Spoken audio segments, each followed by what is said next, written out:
was not like Shilpa's. I've had lots of failures. But at the same time, in my 22 years of corporate experience, I was what most people will consider as super successful.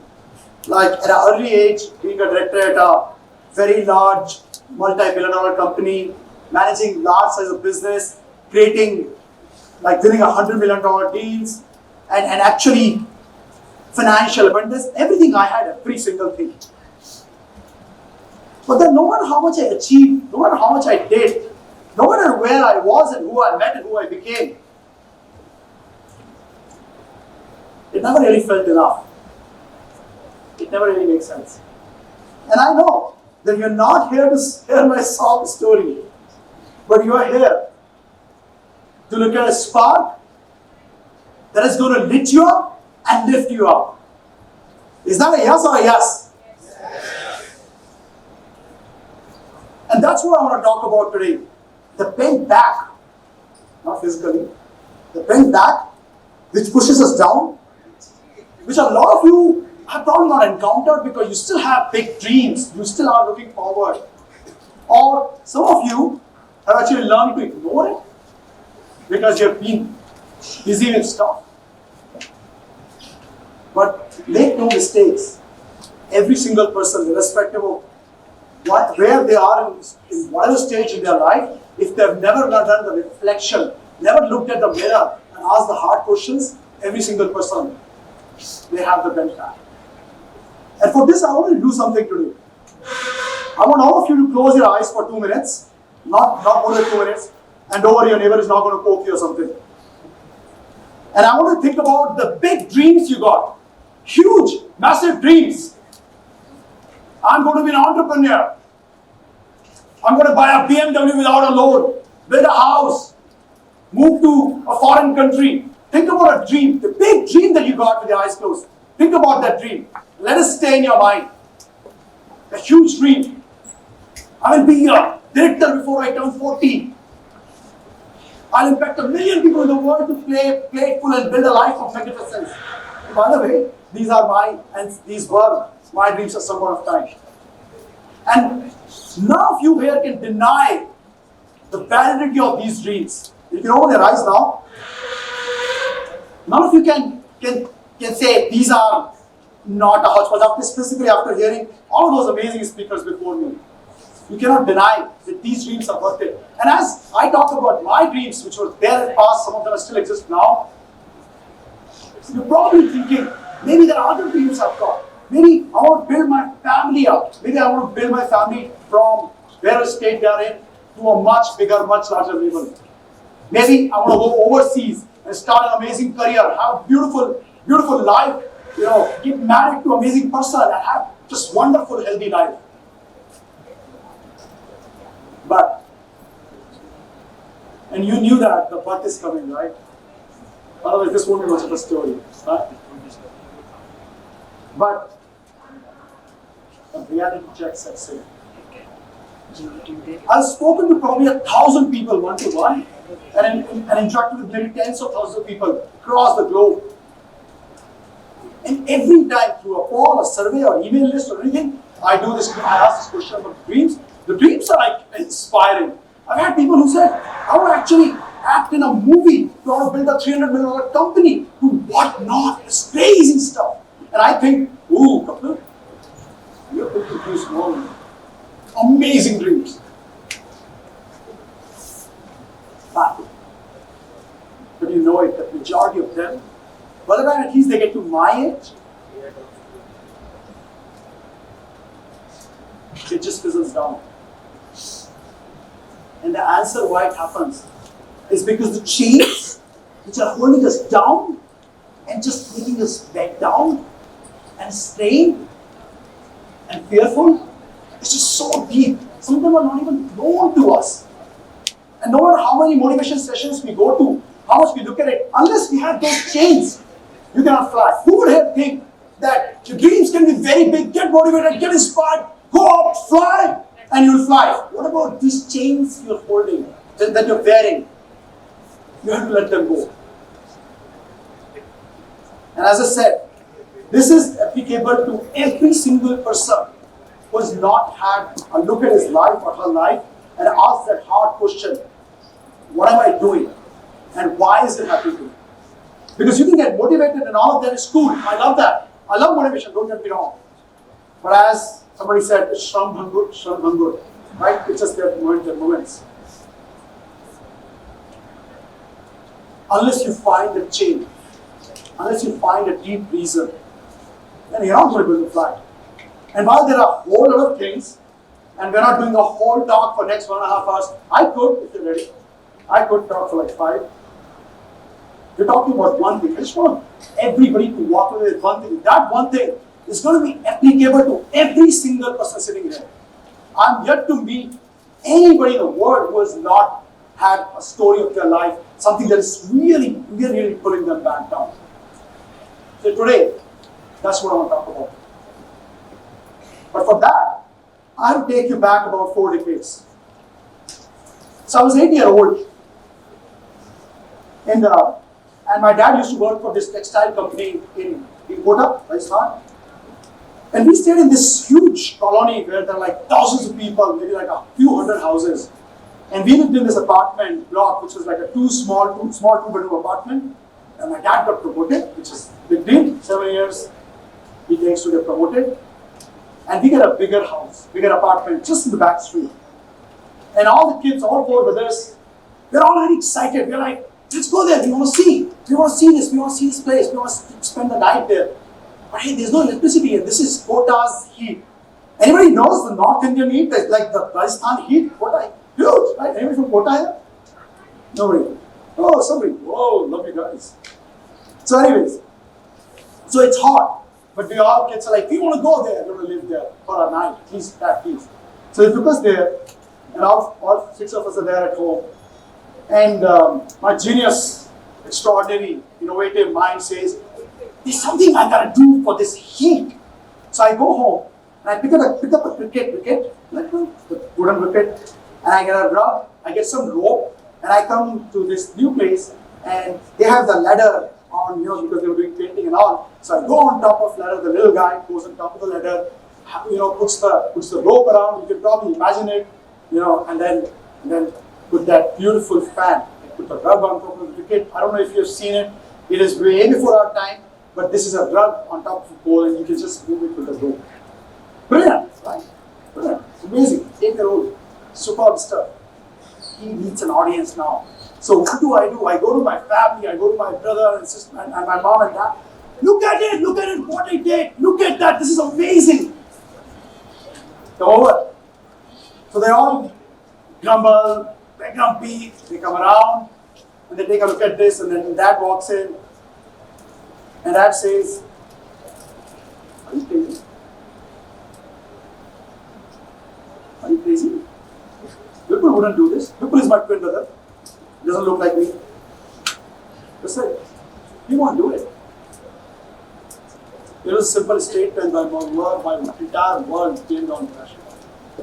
And I know you would say, hey, Kapil, this is like nonsense. What are you talking about? It's like a harmless statement. Yes, but an 8-year-old did not know. And trust me, there is a story. There is something which has happened to all of us at that age, which we can't understand, we can't comprehend. And this happened and my world just came crashing. And I decided at that minute, and that I learned later, that you know what? Getting my dad to say, wow, is going to be the biggest thing. How many people here can relate to that? You want your parents to be proud of you, right? So this became my only mantra. This became the very defining thing. And obviously I did not know it at the time. And life continued. I did not make it to IIT, my brother did. I got into MBA, but I lost my scholarship because I couldn't maintain marks. But I have had success, I have had failures. It kept on going up and down. But getting that approval from my dad never really happened. It never happened. And when I got married, 23 years back, my wife, after about a year or so, asked me this question, hey, what happens when you are with other people? What happens to that well-read, thinking through deep guy? What happens to him? And especially with his family, he becomes this joker, wants to make everybody happy. There's nothing wrong in making people happy, I said. No, you change. It's a pretense. You become somebody else. You know what? I didn't even remember this story until about a few years back when I actually discovered it. Because she told me, and I was like, I was so much in denial that I did not register what she said. So I actually obviously rejected that. Nah, it's okay, yeah, you don't understand these things. My family likes that and all that stuff that happens between couples. And my life continued. As I said in the beginning, there was success. I saw success. I had those dreams. Before I turned 40, I'll be a director, and there I was. I want to move overseas, I did that. Whatever I wanted to do, I could do it. Building a large, like the company, the multi-billion-dollar company, which actually comes to the campus here, I can't take the name. I built up their Australian operations from scratch as the first guy. Everything. I should have been really happy. But this need to please people, to get their approval, to be stamped, was always in the back of my mind. It didn't go away. And when I turned 44, I was fat. I was like this 86 kg guy with 36 waist. Hated my body. Absolutely hated my body. I would be with friends and I felt like I have to align with them and say things that they want to listen to. They talk about stuff and I just try to get in. I would go to a place and meet people and try to be this John of the party. But inside, there was so much lack of alignment. And when I was getting promotions and winning large deals and doing all of those things, inside, something was shrinking, massively. Inside was shrinking. The people pleaser inside me never quite got the pill.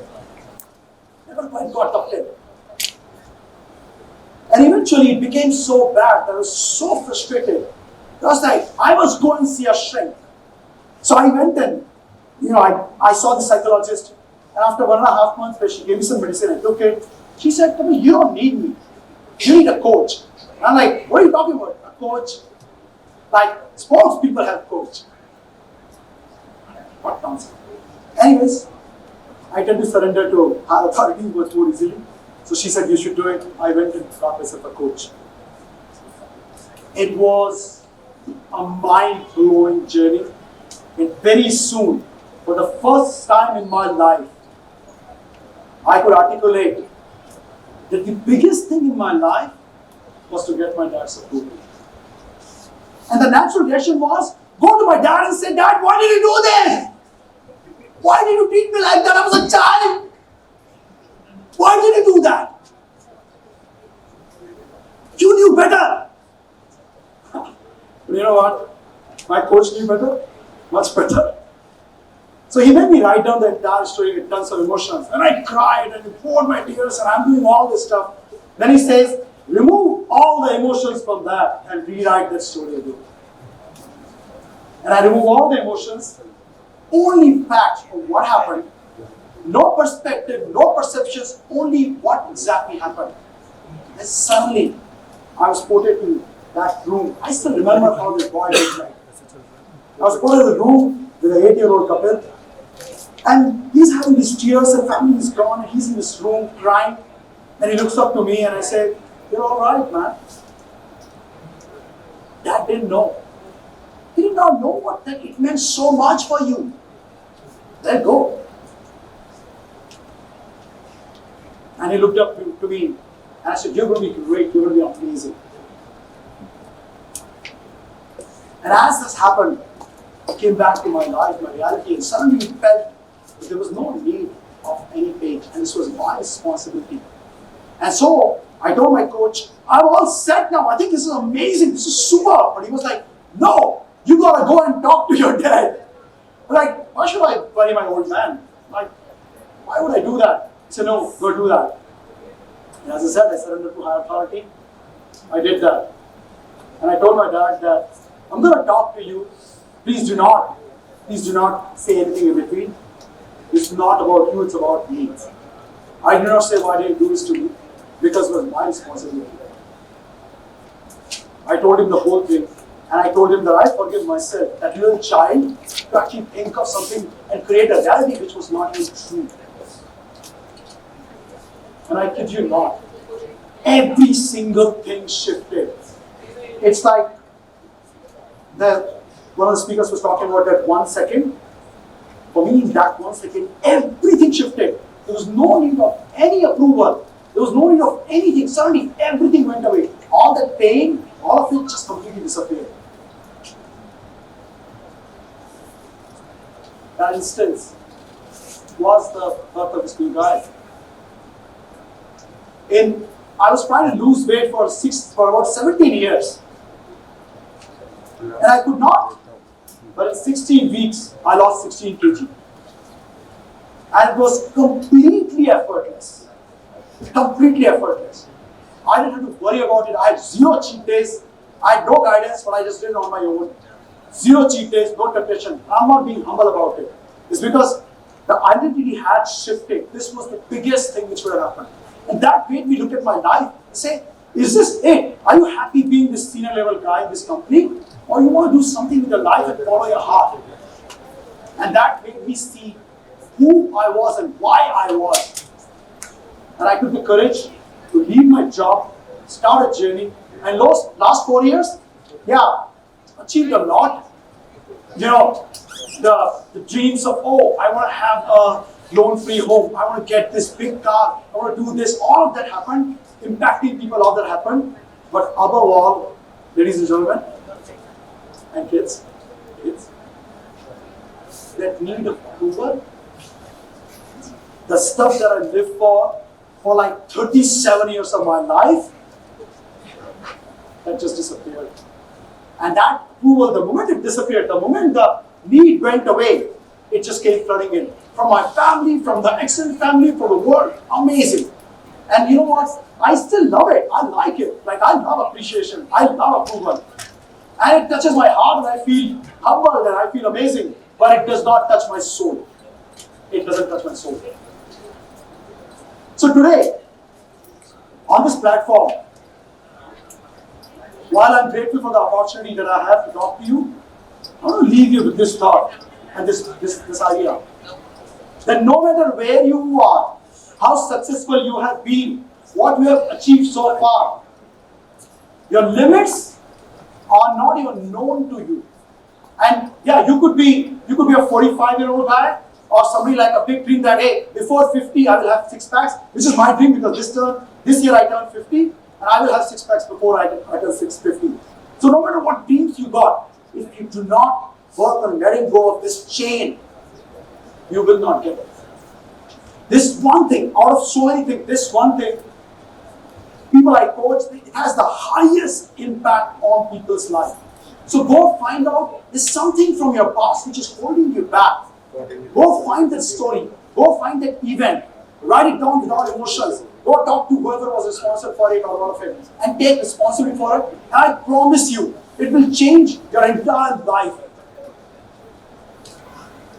And well, I want to leave you with one more message which is there on the very first page of my and Shilpa's book, Grateful, which is that every single human being is born to stand tall and be healthy and wealthy in mind, spirit, and body. Do not become a limitation in your own life.